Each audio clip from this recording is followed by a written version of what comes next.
முக்கிய செய்திகள். அமைச்சரவை பதவியேற்று ஒரு நாளுக்கு பின் இலாக்காக்கள் ஒதுக்கீடு.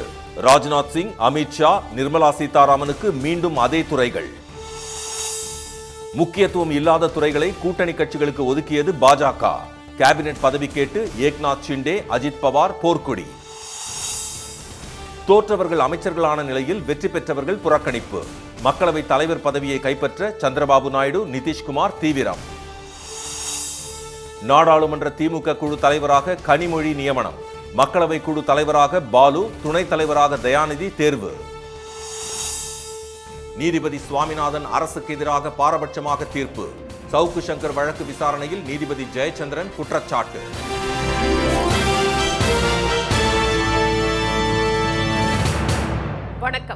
வணக்கம். திரு மோடி தலைமையிலான மத்திய அமைச்சரவையில் திரு ராஜ்நாத் சிங், திரு அமித் ஷா, திருமதி நிர்மலா சீதாராமன் உள்ளிட்டோருக்கு கடந்த முறை வகித்த துறைகளே மீண்டும் ஒதுக்கப்பட்டுள்ளது. 18வது மக்களவைக்கு நடைபெற்ற தேர்தலில் பாஜக 240 இடங்களில் மட்டுமே வெற்றி பெற்றது. தனி பெரும்பான்மை இல்லாததால் கூட்டணி கட்சிகளின் ஆதரவுடன் ஆட்சி அமைத்துள்ளது. திரு மோடி தலைமையில் 72 பேர் கொண்ட அமைச்சரவை நேற்று முன்தினம் பதவியேற்ற நிலையில் அமைச்சர்களுக்கான இலாக்காக்கள் நேற்று ஒதுக்கப்பட்டது. அதன்படி இந்திய அரசின் பணியாளர்கள், பொதுமக்கள் குறைகள் மற்றும் ஓய்வூதிய அமைச்சகம், இந்திய அணுசக்தி துறை, இந்திய விண்வெளித்துறை, அனைத்து முக்கிய கொள்கை விவகாரங்கள், வேறு எந்த அமைச்சர்களுக்கும் ஒதுக்கப்படாத மற்ற துறைகள் ஆகியவற்றை திரு மோடி தன்வசம் வைத்துக் கொண்டுள்ளார். திரு ராஜ்நாத் சிங்குக்கு பாதுகாப்பு துறையும், திரு அமித்ஷாவுக்கு உள்துறையும், திரு நிதின் கட்கரிக்கு சாலை போக்குவரத்து துறையும் மீண்டும் ஒதுக்கப்பட்டுள்ளது. 2014ஆம் ஆண்டு பாஜக ஆட்சியில் சுகாதாரத்துறை அமைச்சராக இருந்த திரு ஜே.பி. நட்டாவுக்கு மீண்டும் அந்த துறை வழங்கப்பட்டுள்ளது. மத்திய பிரதேச முன்னாள் முதலமைச்சராக இருந்து அமைச்சரவையில் புதிதாக இணைந்துள்ள திரு சிவராஜ் சிங் சௌகானுக்கு விவசாயத்துறை ஒதுக்கப்பட்டுள்ளது. प्रधानमंत्री श्रीमान नरेंद्र मोदी जी के नेतृत्व में कृषि और किसान कल्याण का काम चल रहा है और ग्रामीण विकास के काम भी तेजी से जारी है. सरकार नई है, निरंतरता है. 10 साल में भी बेहतर काम किया है और अपने संकल्प पत्र में திருமதி நிர்மலா சீதாராமன் நிதி மற்றும் பெரு நிறுவனங்கள் விவகாரத்துறையையும், திரு ஜெய்சங்கர் வெளியுறவுத்துறையையும் தக்க வைத்துக் கொண்டுள்ளனர். திரு மனோகர்லால் கட்டாருக்கு நகர்ப்புற வளர்ச்சி, மின்துறை, திரு பியூஷ் கோயலுக்கு தொழில் மற்றும் வர்த்தகம், திரு தர்மேந்திர பிரதானுக்கு கல்வி, திரு அஸ்வினி வைஷ்ணவுக்கு ரயில்வே, தகவல் மற்றும் ஒலிபரப்பு, மின்னணு மற்றும் தகவல் தொழில்நுட்ப துறைகள் ஒதுக்கப்பட்டுள்ளன. திரு ஜோதிர் ஆதித்யா சிந்தியாவுக்கு தொலைத்தொடர்பு, திரு கிரண் ரிஜிஜுக்கு நாடாளுமன்ற விவகாரத்துறை, திரு ஹர்தீப் சிங் பூரிக்கு பெட்ரோலியத்துறை வழங்கப்பட்டுள்ளது. கேரளாவை சேர்ந்த திரு சுரேஷ் கோபி பெட்ரோலியம் மற்றும் இயற்கை எரிவாயு மற்றும் சுற்றுலாத்துறை இணையமைச்சராக நியமிக்கப்பட்டுள்ளார். அந்த மாநிலத்தை சேர்ந்த திரு ஜார்ஜ் குரியனுக்கு சிறுபான்மையினர் நலத்துறை அமைச்சகம் மற்றும் மீன்வளம், கால்நடை வளர்ப்பு மற்றும் பால்வளத்துறை வழங்கப்பட்டுள்ளது. தமிழகத்தை சேர்ந்த திரு எல் முருகன் தகவல் மற்றும் ஒலிபரப்பு, நாடாளுமன்ற விவகாரங்கள் இணையமைச்சராக நியமிக்கப்பட்டுள்ளார். இந்திய அரசியல் வரலாற்றில் இஸ்லாமியர்களுக்கு பிரதிநிதித்துவம் அளிக்காமல் அமைந்துள்ள முதல் அமைச்சரவை இது என்பது குறிப்பிடத்தக்கது. தேசிய ஜனநாயக கூட்டணியின் 293 எம்பிக்களில் கிறிஸ்தவர்கள் மற்றும் சீக்கியர்கள் ஒருவரும் இல்லாத நிலையில் அமைச்சரவையில் அவர்களுக்கு இடம் அளிக்கப்பட்டுள்ளதால் இஸ்லாமியர்களுக்கும் அமைச்சரவையில் வாய்ப்பளிக்க வேண்டும் என்ற கோரிக்கை எழுந்துள்ளது. கூட்டணி கட்சிகளுக்கு முக்கியத்துவம் இல்லாத இலாக்காக்களை பாஜக ஒதுக்கியுள்ளதாக விமர்சனங்கள் எழுந்துள்ளன. மக்களவை தேர்தலில் 240 மட்டுமே வெற்றி பெற்ற பாஜக ஆட்சியை தக்க வைக்க கூட்டணி கட்சியின் தயவை எதிர்நோக்கியுள்ளது.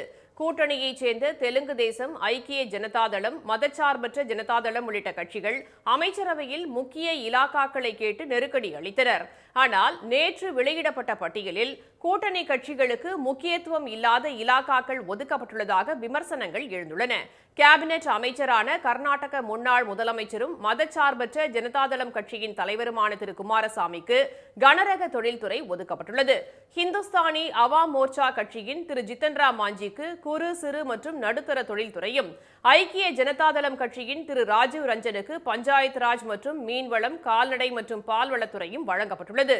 தெலுங்கு தேசம் கட்சியைச் சேர்ந்த திரு கிஞ்சரப்பு ராம்மோகன் நாயுடு விமான போக்குவரத்து துறை அமைச்சராகவும், லோக் ஜனசக்தி கட்சியின் திரு சிராக் பஸ்வான் உணவு பதப்படுத்துதல் துறை அமைச்சராகவும் நியமிக்கப்பட்டுள்ளனர். Not only I'm satisfied, not only I'm happy, I think this is absolutely my Prime Minister's discretion, whom he wants to give what responsibility. Having said that, for me, it's a huge responsibility. And definitely, I'll be fulfilling it. Yes, I'll be needing some time before I can understand and I can study the whole department. And then only I can comment in detail over these things. தனி பொறுப்பு இணையமைச்சர்களான சிவசேனா கட்சியின் திரு பிரதாப் ராவ் கணபத்ராவ் ஜாதவுக்கு சுகாதாரம் மற்றும் குடும்ப நலத்துறையும், ராஷ்டிரிய லோக்தளம் கட்சியைச் சேர்ந்த திரு ஜெயந்த் சிங் சௌத்ரிக்கு திறன் மேம்பாடு மற்றும் தொழில் முனைவோர் துறையும் ஒதுக்கப்பட்டுள்ளது. இணையமைச்சர்களாக நியமிக்கப்பட்டுள்ள இந்திய குடியரசுக் கட்சியின் திரு ராம்தாஸ் அத்வாலேவுக்கு சமூக நீதி மற்றும் அதிகாரமளித்தல் துறையும், அப்னாதள் கட்சியின் திருமதி அனுப்பிரியா பட்டேலுக்கு சுகாதாரத்துறையும் ஒதுக்கப்பட்டுள்ளது. தெலுங்கு தேசம் கட்சியின் திரு பெம்மசானி சந்திரசேகருக்கு ஊரக மேம்பாடு மற்றும் இந்திய தொலைத்தொடர்பு, ஐக்கிய ஜனதா தளத்தைச் சேர்ந்த திரு ராம்நாத் தாக்கூருக்கு வேளாண் மற்றும் விவசாயிகள் நலன் இலாக்காக்கள் வழங்கப்பட்டுள்ளது. பிரதமர் திரு மோடியின் அமைச்சரவையில் தோற்றவர்களுக்கு வாய்ப்பு வழங்கப்பட்டு வெற்றி பெற்றவர்கள் புறக்கணிக்கப்பட்டிருப்பது சர்ச்சையை ஏற்படுத்தியுள்ளது. பாஜகவின் முன்னணி தலைவர்களில் ஒருவராக திகழ்ந்த திரு ரவிசங்கர் பிரசாத் பீகாரின் பாட்னா சாஹிப் தொகுதியில் மிகப்பெரிய வாக்கு வித்தியாசத்தில் வென்றாலும் மத்திய அமைச்சரவையில் இடமளிக்காமல் புறக்கணிக்கப்பட்டுள்ளார். மோடியின் சொந்த மாநிலமான குஜராத்தில் உள்ள ராஜ்கோட் தொகுதியில் போட்டியிட்டு பெரிய அளவில் வெற்றி பெற்ற ரூபாலாவுக்கு அமைச்சரவையில் இடம் அளிக்கப்படவில்லை. இவர் மோடியின் முந்தைய இரு ஆட்சியிலும் இடம் பிடித்திருந்தார். அதேபோல் 5 முறை எம்பியும் பீகாரில் சரண் தொகுதியில் தொடர்ந்து 3 முறை வெற்றி பெற்றவருமான திரு ராஜீவ் பிரதாப் ரூடி இம்முறை அமைச்சர் பதவியை எதிர்பார்த்து ஏமாந்து போனார். இவர் வாஜ்பேயி ஆட்சியிலும் கடந்த மோடி ஆட்சியிலும் அமைச்சராக இருந்துள்ளார். பஞ்சாபை சேர்ந்த காங்கிரஸ் எம்பி திரு ரவ்னீத் சிங் பிட்டு மக்களவைத் தேர்தலுக்கு ஒரு சில வாரங்கள் முன்னதாக பாஜகவில் இணைந்த நிலையில் லூதியானா தொகுதியில் போட்டியிட்டு காங்கிரஸ் வேட்பாளரிடம் தோல்வியடைந்தார். ஆனால் தோற்றுப்போன அவருக்கு மத்திய அமைச்சரவையில் இடம் அளிக்கப்பட்டிருப்பது எதிர்க்கட்சியினரையும் ஆச்சரியத்தில் ஆழ்த்தியுள்ளது. கேரள பாஜகவில் பொதுச் செயலாளராக உள்ள திரு ஜார்ஜ் குரியன் எவரும் எதிர்பாராத வகையில் மத்திய அமைச்சராக பொறுப்பேற்றுள்ளார். இவர் இதுவரை எந்த தேர்தலிலும் வெற்றி பெற்றதில்லை. கேரளாவில் கிறிஸ்தவ மக்களின் வாக்கு வங்கியை குறிவைத்து அவருக்கு அமைச்சர் பதவி வழங்கப்பட்டுள்ளதாக பேசப்படுகிறது. இதுபோல் நீலகிரி தொகுதியில் போட்டியிட்டு தோல்வியடைந்த திரு எல் முருகனுக்கு மத்திய அமைச்சரவையில் மீண்டும் இடமளிக்கப்பட்டுள்ளது.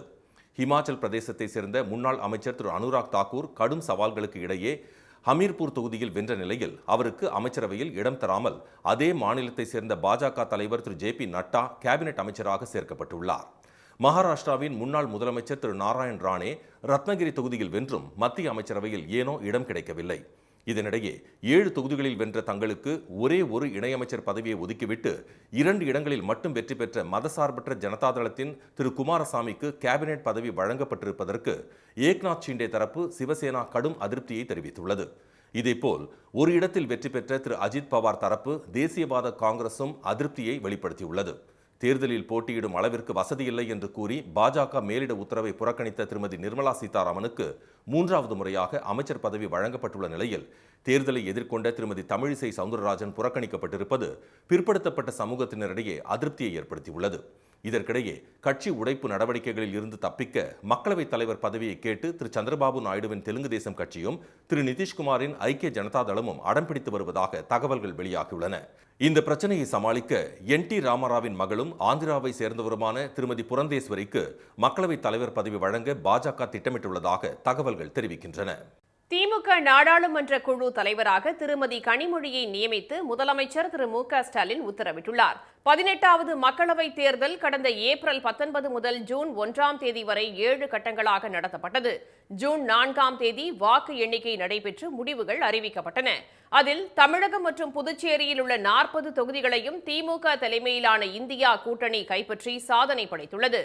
இந்நிலையில் திரு ஸ்டாலின் வெளியிட்டுள்ள அறிக்கையில் மக்களவை, மாநிலங்களவை என 2 அவைகளுக்கும் சேர்த்து நாடாளுமன்ற திமுக குழு தலைவராக கட்சியின் துணை பொதுச் செயலாளர் திருமதி கனிமொழி நியமிக்கப்பட்டுள்ளதாக தெரிவிக்கப்பட்டுள்ளது. மக்களவை குழு தலைவராக பொருளாளர் திரு TR பாலுவும், துணைத் தலைவராக விளையாட்டு மேம்பாட்டு அணியின் செயலாளர் திரு தயாநிதி மாறனும் நியமிக்கப்பட்டுள்ளனர். மக்களவை கொறடாவாக துணை பொதுச் செயலாளர் திரு R ராசா நியமனம் செய்யப்பட்டுள்ளார். மாநிலங்களவை குழு தலைவராக கொள்கை பரப்பு செயலாளர் திருச்சி திரு சிவாவும், மாநிலங்களவை குழு துணைத் தலைவராக தோமுச பேரவை பொதுச் செயலாளர் திரு சண்முகமும் நியமிக்கப்பட்டுள்ளனர். மாநிலங்களவை கொறடாவாக சட்ட ஆலோசகர் வழக்கறிஞர் திரு P. வில்சன், இரு அவைகளின் பொருளாளராக கொள்கை பரப்பு செயலாளர் திரு S. ஜெகத்ரட்சகன் ஆகியோர் நியமிக்கப்பட்டுள்ளதாக அதில் தெரிவிக்கப்பட்டுள்ளது. சவுக்கு சங்கர் வழக்கில் நீதிபதி திரு சுவாமிநாதன் பாரபட்சமாக தீர்ப்பு வழங்கியுள்ளதாக உயர்நீதிமன்ற நீதிபதி திரு ஜெயச்சந்திரன் அதிருப்தி தெரிவித்துள்ளார். சவுக்கு சங்கரின் தாயார் கமலா தாக்கல் செய்த ஆட்கொணர்வு மனுவை விசாரித்த உயர்நீதிமன்ற நீதிபதிகள் திரு சுவாமிநாதன், திரு PB பாலாஜி ஆகியோர் மாறுபட்ட தீர்ப்பு வழங்கியிருந்தனர்.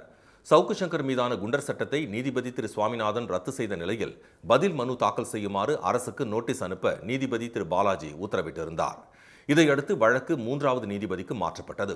இதனை விசாரித்த 3வது நீதிபதி திரு ஜெயச்சந்திரன் வழக்கை ஏற்கனவே விசாரித்த நீதிபதி திரு GR சுவாமிநாதனின் உத்தரவு பற்றி அதிருப்தி தெரிவித்தார். இந்த வழக்கில் நீதிபதி சுவாமிநாதன் அவசரமாக உத்தரவு பிறப்பித்ததன் மூலம் பாரபட்சமாக நடந்து கொண்டதாக நீதிபதி திரு ஜெயச்சந்திரன் கூறினார்.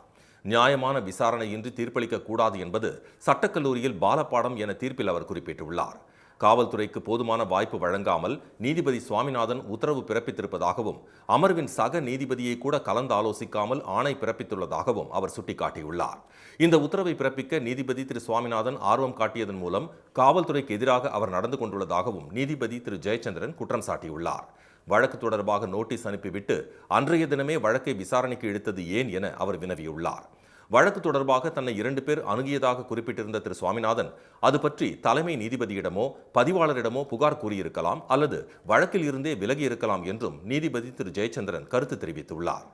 ஒடிஷாவில் வாக்கு எண்ணிக்கை நிறைவடைந்து 8 நாட்கள் ஆன பிறகும் முதலமைச்சரை தேர்வு செய்ய முடியாமல் பாஜக திணறி வருகிறது. அந்த மாநிலத்தின் 147 தொகுதிகளை கொண்ட சட்டப்பேரவைக்கு நடைபெற்ற தேர்தலில் பாஜக 78 தொகுதிகளில் வெற்றி பெற்று ஆட்சியை கைப்பற்றியது. 2000ஆவது ஆண்டு முதல் 5 தேர்தல்களில் வெற்றி பெற்று தொடர்ச்சியாக முதல்வராக இருந்து வந்த நவீன் பட்நாயக் தனது முதல்வர் பதவியை ராஜினாமா செய்துள்ளார். முதல் முறையாக ஆட்சியை பாஜக கைப்பற்றிய போதும் தேர்தல் முடிவுகள் வெளியாகி 8 நாட்களுக்கு பிறகும் முதலமைச்சரை தேர்வு செய்ய முடியவில்லை. இதனால் 10ஆம் தேதி நடைபெறவிருந்த பதவியேற்பு நிகழ்ச்சி நாளைக்கு ஒத்திவைக்கப்பட்டுள்ளது.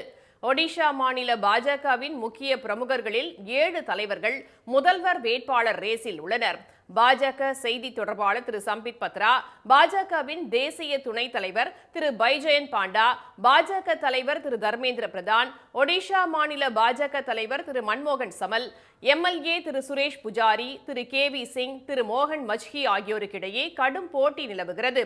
இதில் திரு தர்மேந்திர பிரதான் மத்திய அமைச்சராக பதவியேற்றதால் எஞ்சியவர்களில் ஒருவர் முதலமைச்சராக தேர்வு செய்யப்பட வாய்ப்புள்ளதாகவும் திரு சுரேஷ் புஜாரிக்கு அதிக வாய்ப்புள்ளதாகவும் கூறப்படுகிறது. முதலமைச்சரை தேர்வு செய்வதற்கான கூட்டம் இன்று அல்லது நாளை நடைபெறும் என எதிர்பார்க்கப்படுகிறது. முதலமைச்சர் தேர்வு செய்யப்படுவதை பார்வையிட மத்திய அமைச்சர்கள் திரு ராஜ்நாத் சிங், திரு பூபேந்தர் யாதவ் ஆகியோர் ஒடிஷா விரைந்துள்ளனர். பாஜக தொழில்நுட்ப பிரிவின் தேசிய தலைவர் திரு அமித் மால்வியா மீது பாஜகவின் தாய் அமைப்பான RSS நிர்வாகியே பாலியல் புகார் கூறியிருப்பது பரபரப்பை ஏற்படுத்தியுள்ளது. நடந்து முடிந்த மக்களவைத் தேர்தலில் மேற்கு வங்கத்திற்கான பாஜக மேலிட பார்வையாளராக நியமிக்கப்பட்டிருந்த திரு அமித் மால்வியா பணியின் போது பல பெண்களிடம் பாலியல் வன்கொடுமை செய்ததாக RSS நிர்வாகியான திரு சாந்தனு சின்ஹா என்பவர் குற்றம் சாட்டியுள்ளார். மேற்கு வங்கத்தில் நட்சத்திர ஹோட்டல்கள் மட்டுமல்லாது பாஜக கட்சி அலுவலகத்திலேயே பெண்களை திரு அமித் மால்வியா பாலியல் வன்கொடுமை செய்ததாக அவர் சுட்டிக்காட்டியுள்ளார். இந்த விவகாரத்தை கையில் எடுத்துள்ள காங்கிரஸ் கட்சி உடனடியாக திரு அமித் மால்வியா மீது விசாரணை நடத்த பிரதமர் திரு மோடி உத்தரவிட வேண்டும் என்று வலியுறுத்தியுள்ளது. பில்கிஸ் பானோ, ஹத்ராஸ், லக்கிம்பூர் வழக்குகள் தொடங்கி பாலியல் குற்றங்களில் ஈடுபடும் பாஜகவினருக்கு பிரதமர் திரு மோடி தொடர்ந்து பாதுகாப்பு அளித்து வருவதாக காங்கிரஸ் குற்றம் சாட்டியுள்ளது.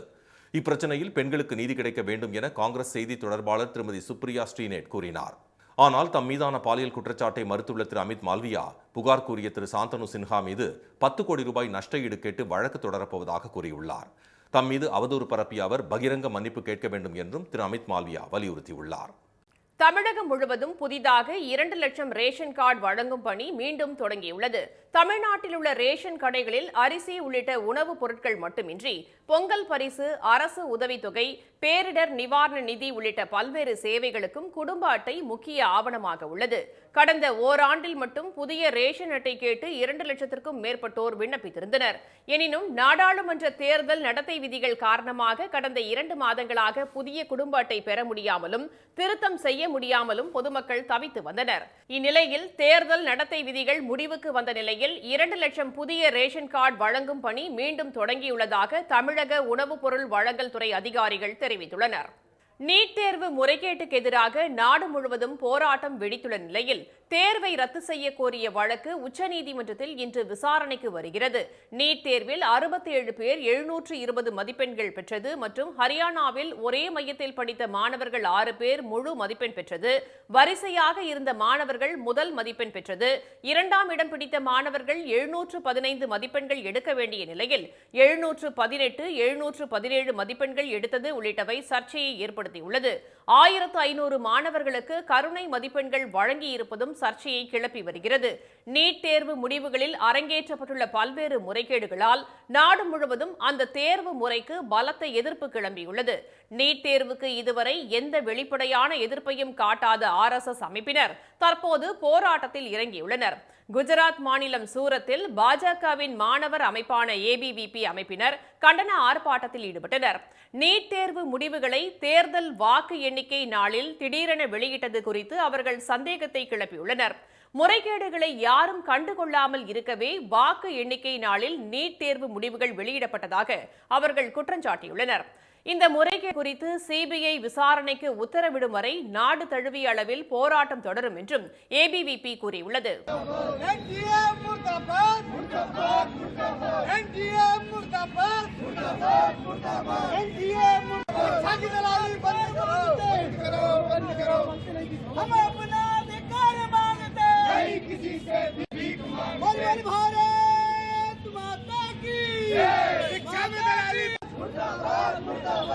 இடதுசாரி மாணவர் அமைப்பான இந்திய மாணவர் பெருமன்றத்தினரும் நீட் தேர்வு குளறுபடிகளுக்கு எதிராக டெல்லியில் கல்வி அமைச்சகம் முன்பு போராட்டத்தில் ஈடுபட்டனர்.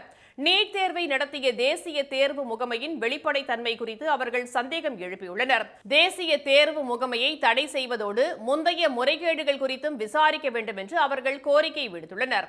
நாடு முழுவதும் நீட் குளறுபடிக்கு எதிராக மாணவர்கள் ஒன்று திரளும்படி இந்திய மாணவர் பெருமன்றத்தினர் வேண்டுகோள் விடுத்துள்ளனர். மீண்டும் முக்கிய செய்திகள்.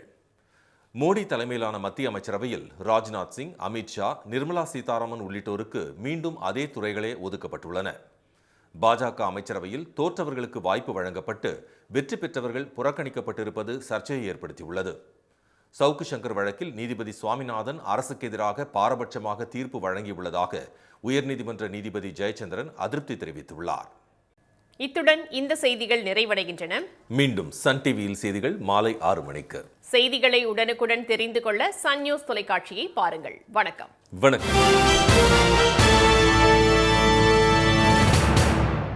உடனுக்குடன் செய்திகளை தெரிந்து கொள்ள சன் நியூஸ் பெல் ஐகானை கிளிக் பண்ணுங்க.